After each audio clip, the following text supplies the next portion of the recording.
शिक्षा पत्र के अंतर्गत कल हमने 15वां पत्र संपन्न किया था। अब आज 16वें पत्र का प्रारंभ करेंगे।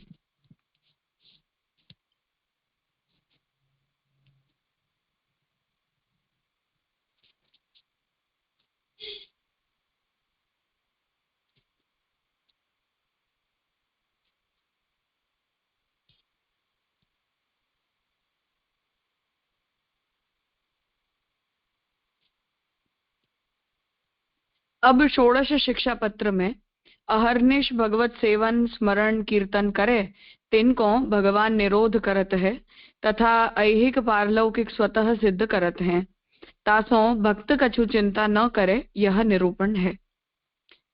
तो अब यहाँ 16वें पत्र में जो भी महाप्रभु जी का जैसा सिद्धांत है कि भगवत सेवा और भगवत कथा का जो चक्रवत आवर्तन है वही हमारे लिए मानसी निरोध, अलौकिक सामर्थ्य आदि की सिद्धि में प्रयोजक है।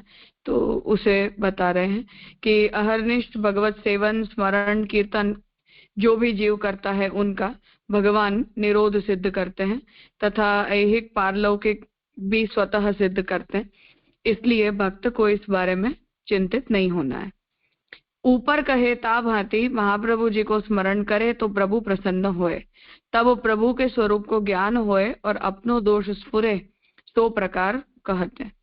तो 15वें पत्र में जैसे आज्ञा दी उस प्रकार जब हम महाप्रभु जी का स्मरण करते हैं, महाप्रभु जी के प्रति अनन्य रहते हैं, तब भगवान प्रसन्न होते हैं, तब हमें भगवान के स्वरूप का ज्ञान होता है, अपना जो दोष है वो भी हमें स्फुरित होता है। उसका प्रकार आगे बता रहे हैं। सदा स्वभक्त हृदया वासः स्वाचार्य भावितः यशोदाति प्रियः श्रीमान नंदसूनुः व्रजेश्वरः स्मरणीयो यथाशक्ति सेवनीयः तथा पुनः तादृशैः सह संगेन कथनीयश्च सर्वथा। शब्दार्थ।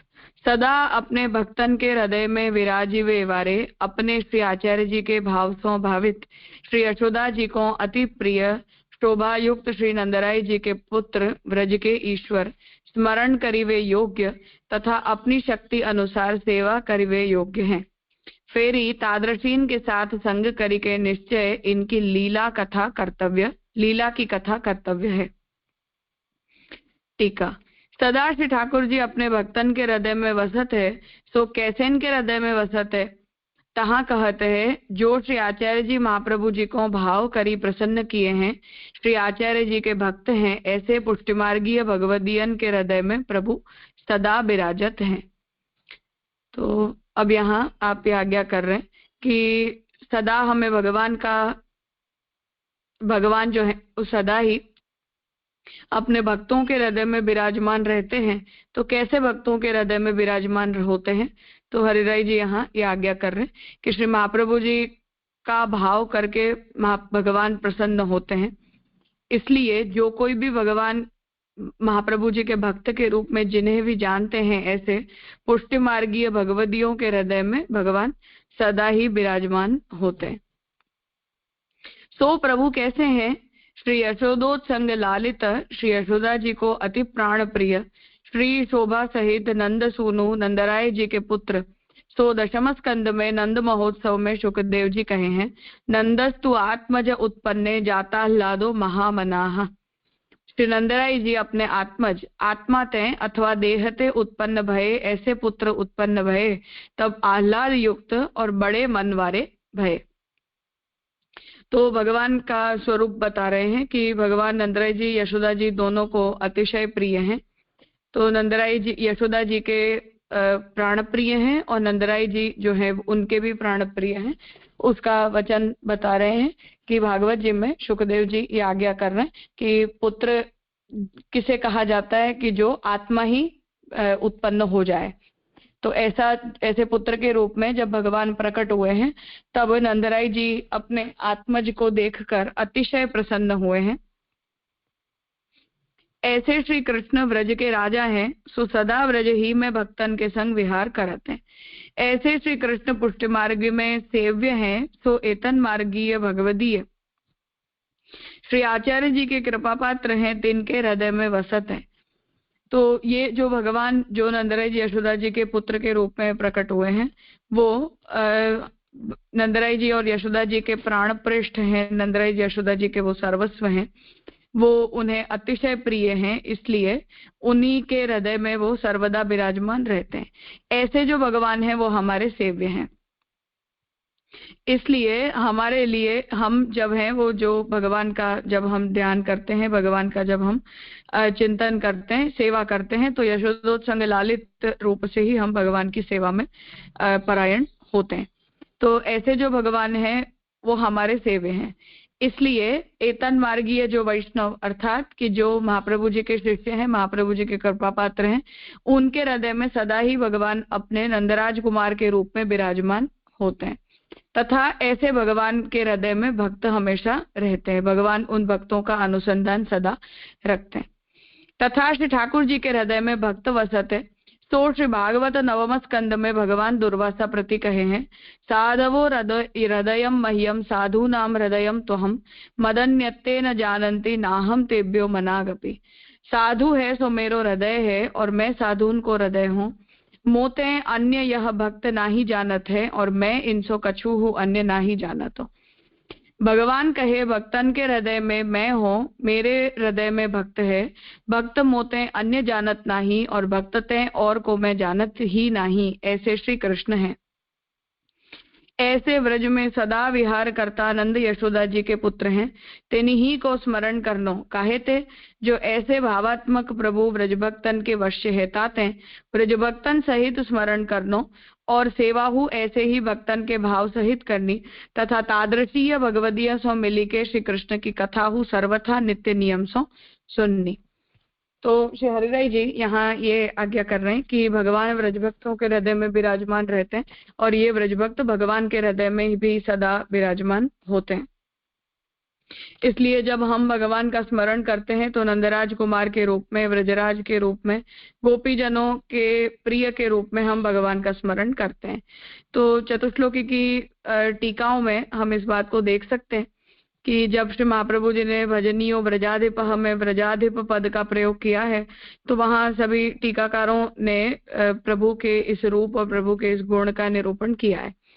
तो यद्यपि तात्पर्य वहां ये नहीं है कि हम द्वारका लीला के कृष्ण को या मथुरा के कृष्ण को व्रज के कृष्ण से विभाजित करते हैं या भगवान के स्वरूप में और भगवान की लीलाओं में हम कोई भेद का विचार करते हैं, परंतु सभी टीकाकार वहां इस बात को बताते हैं कि निस्साधन फलात्माय कृष्ण प्रादुर्बभूवः। इस तरह से जब श्री महाप्रभु जी भगवान के स्वरूप का निरूपण करते हैं तो निस्साधन जीवों के लिए जो भगवान का प्राकट्य है वो व्रज मात्र में हुआ है। इसलिए व्रज में जब भगवान उस रूप में प्रकट होते हैं तब हम भगवान के उस रूप में, भगवान की उन लीलाओं में और भगवान के उन गुणों के अंदर अपना संबंध सोच सकते हैं। भगवान के उस रूप का हम अपने गुणों, अपने अधिकार अनुसार चिंतन कर सकते हैं। अपने अधिकार अनुसार हम उन्हीं के भावों से उनकी सेवा भी कर सकते हैं।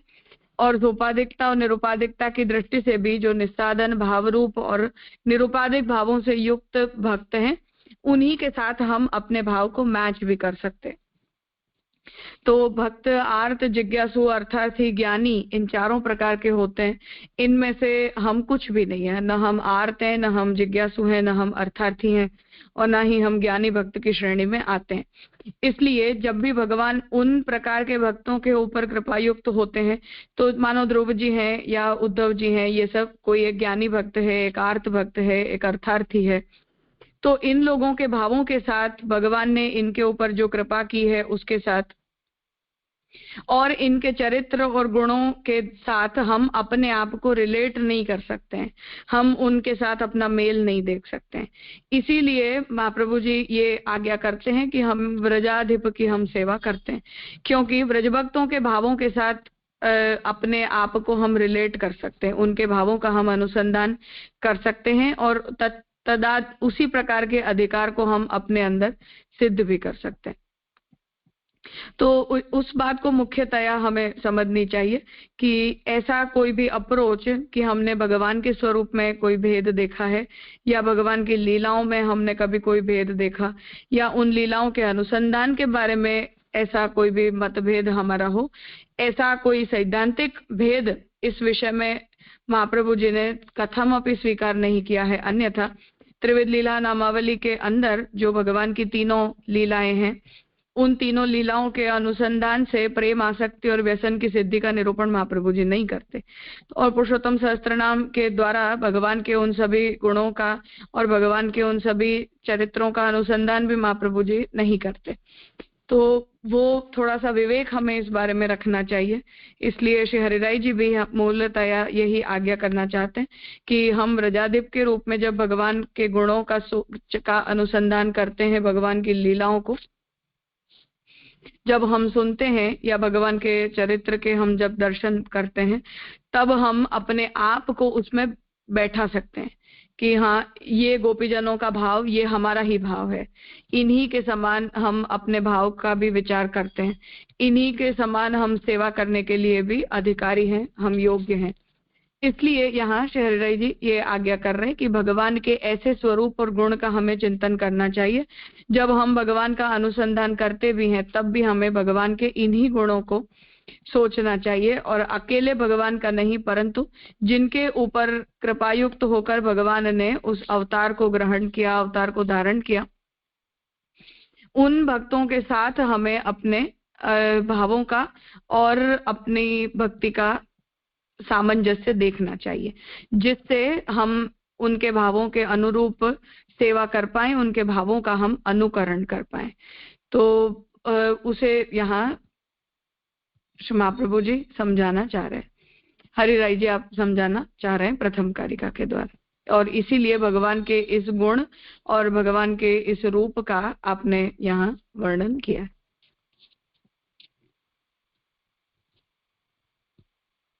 कुछ पूछना है?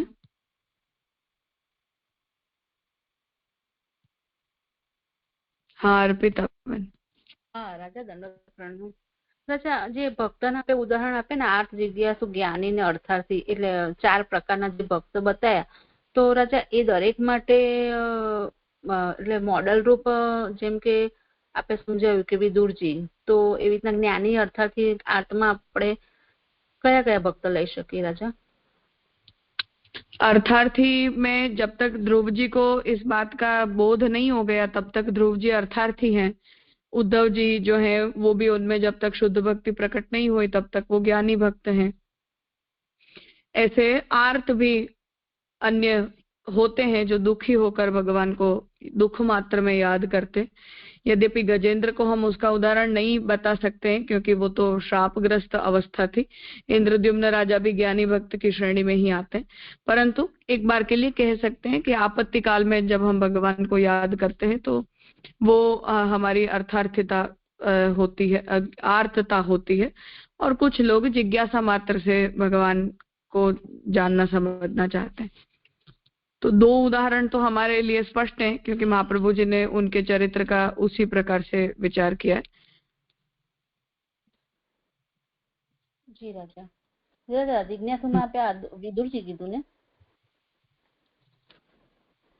हाँ જી રાજા. અને રાજા આર્ટમાં આપણે કુંતીજીને લઈ શકીએ? नहीं। અચ્છા જી રાજા.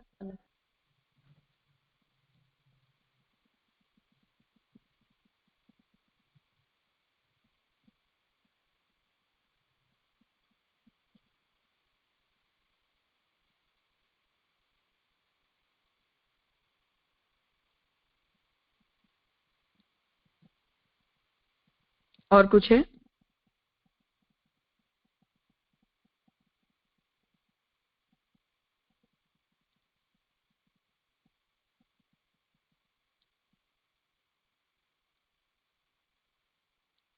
हाँ हितेन भाई।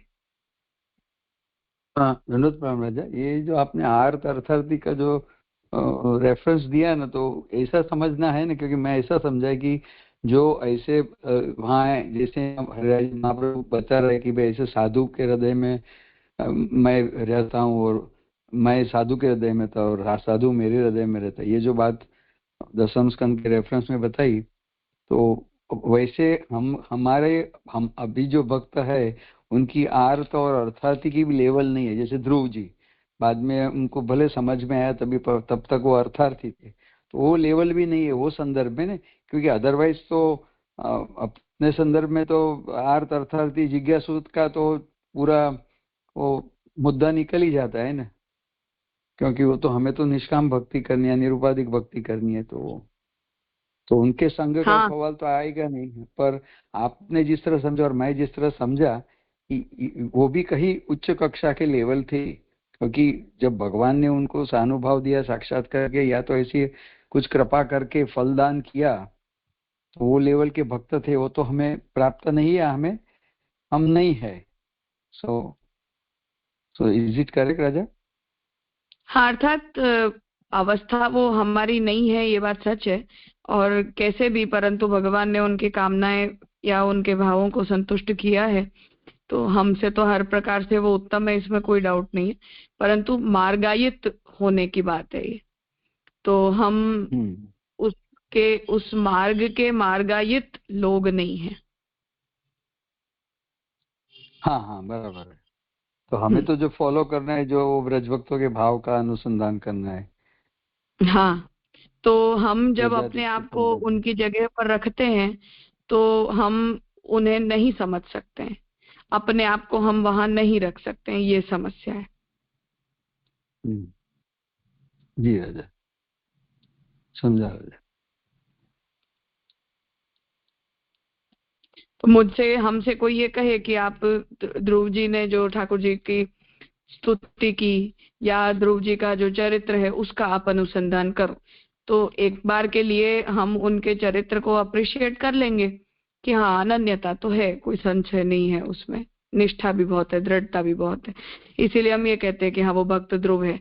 परंतु हम अप्रिशिएट किस बात को करेंगे? उस बात को करेंगे कि जब उन्हें ये रियलाइज हो गया कि उन्हें अर्थार्थी नहीं होना चाहिए था। क्यों? क्योंकि हम उस मार्ग के, हाँ, वो हमारा सेंटिमेंट है। तो सेंटिमेंटली हम जिन चीजों के साथ अपने आप को मैच कर सकते हैं, एसोसिएट कर सकते हैं, वो हमारे लिए उपयुक्त होता है, उससे हम ठीक मानते हैं।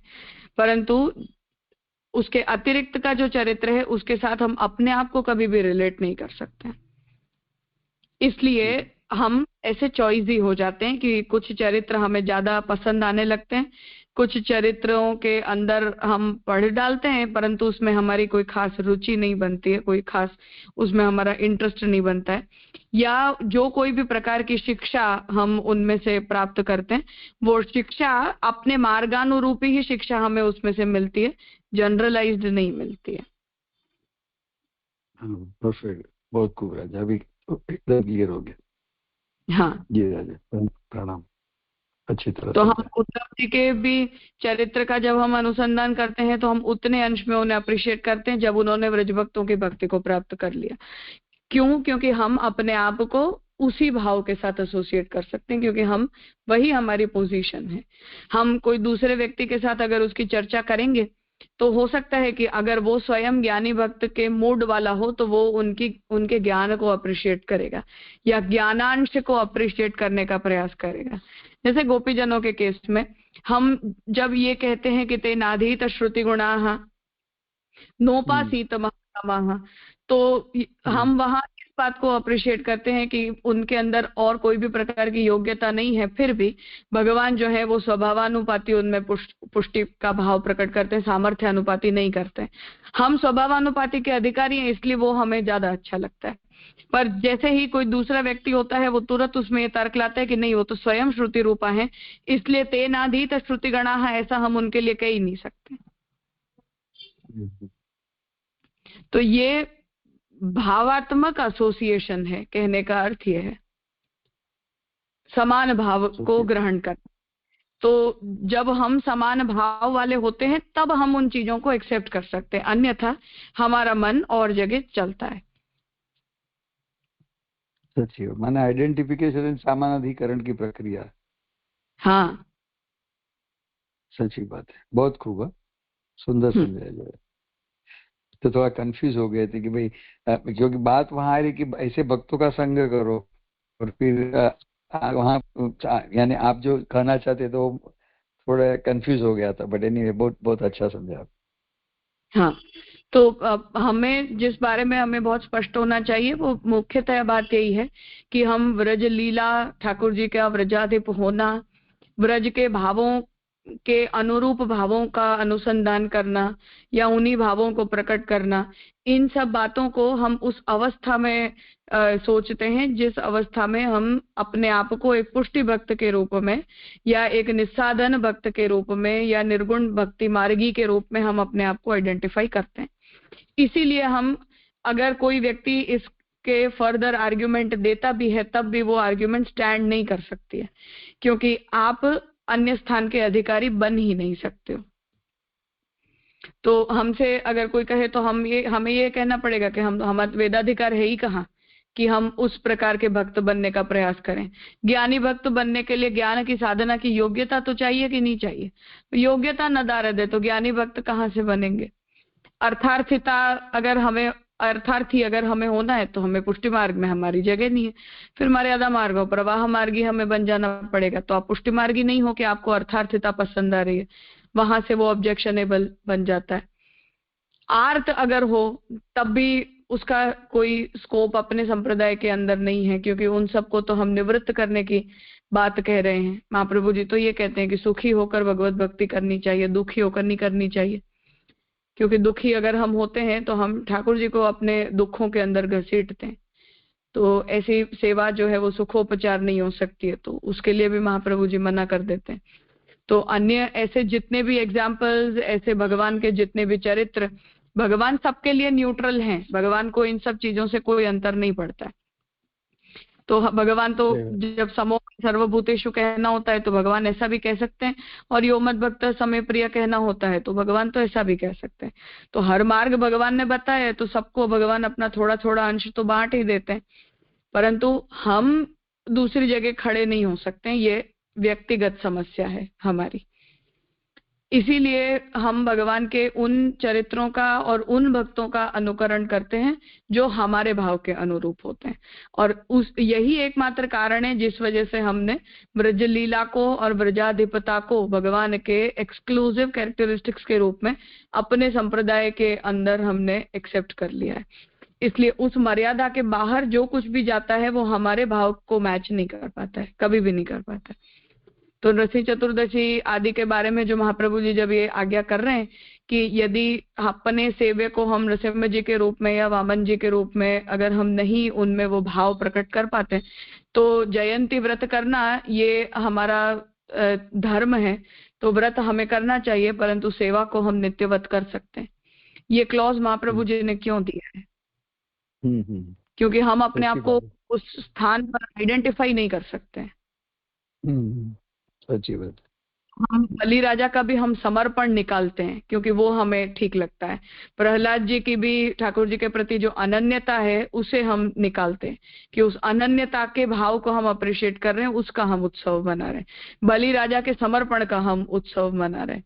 तो ये जो हमारा सिलेक्टिव अप्रोच है हर जगह, रामचंद्र जी के अवतार में भी उनके पुष्टि कार्यों को हम देख रहे हैं, मर्यादा पुरुषोत्तमता को हम नहीं देख रहे हैं, क्योंकि वो मर्यादा हमारे लिए बची नहीं, हम उससे निवृत्त हो चुके हैं। सच्ची बात। तो जब हम सिलेक्टिव हो जाते हैं वो इसीलिए हो जाते हैं क्योंकि उन भावों के साथ हम अपने आप को मैच नहीं करवा पाते, तो हम इसलिए अपने आप को उस ब्रजलीला में रेस्ट्रिक्ट कर देते हैं। बाकी लीला भेद, स्वरूप भेद, गुण भेद का कोई प्रश्न नहीं है इन चीजों। परफेक्ट राजा, एकदम परफेक्ट, सुंदर, मजा आ गया।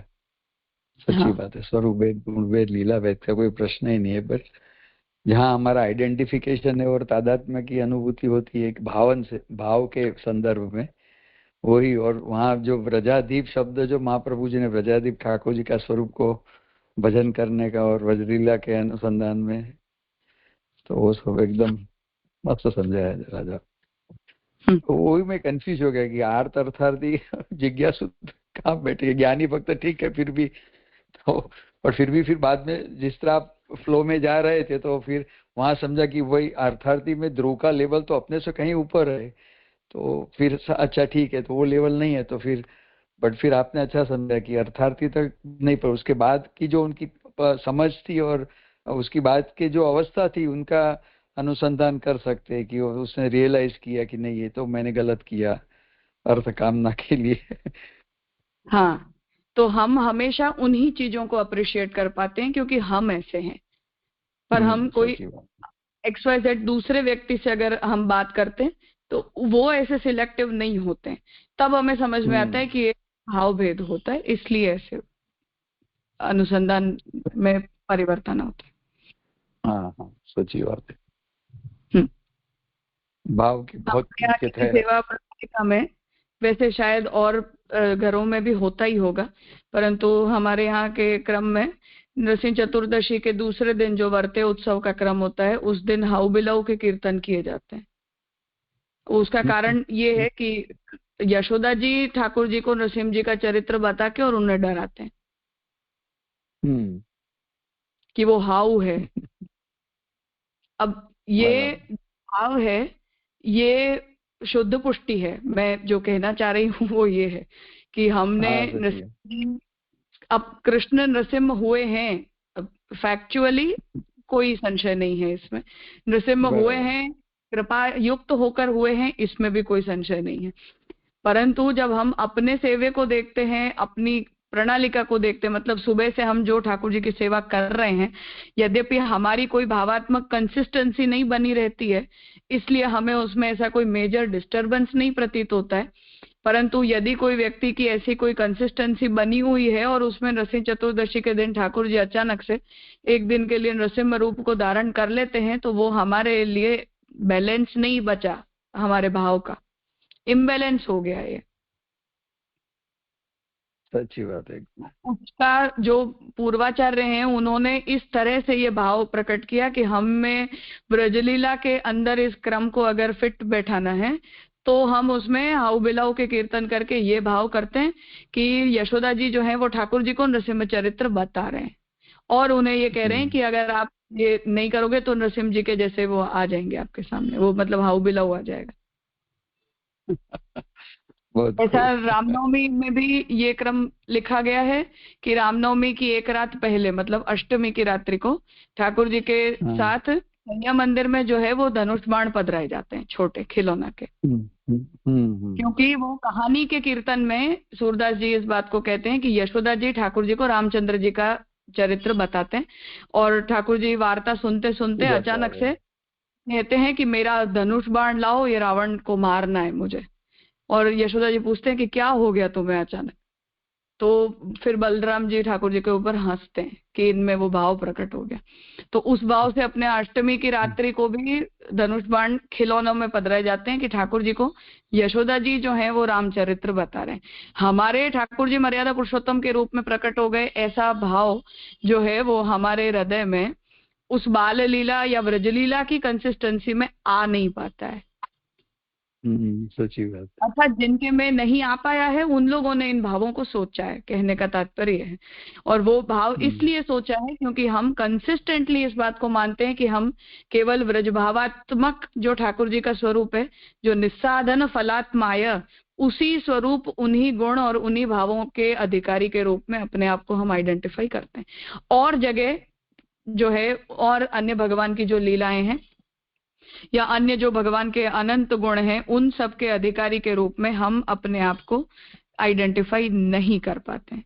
ये एक प्राइमरी फॉर्मेट है जिसे हमने अपने संप्रदाय के अंदर एक्सेप्ट किया है। तो हमारी हर थॉट प्रोसेस जो है वो इसी के इर्द गिर्द चलती है, सेवा को लेकर हो, तंत्रोपचार को लेकर हो, या ठाकुर जी के गुणों के अनुसंधान को लेकर हो, या जिन वैष्णवों के साथ बैठकर हम भगवत लीला का अनुसंधान करते हो उनके बारे में हो।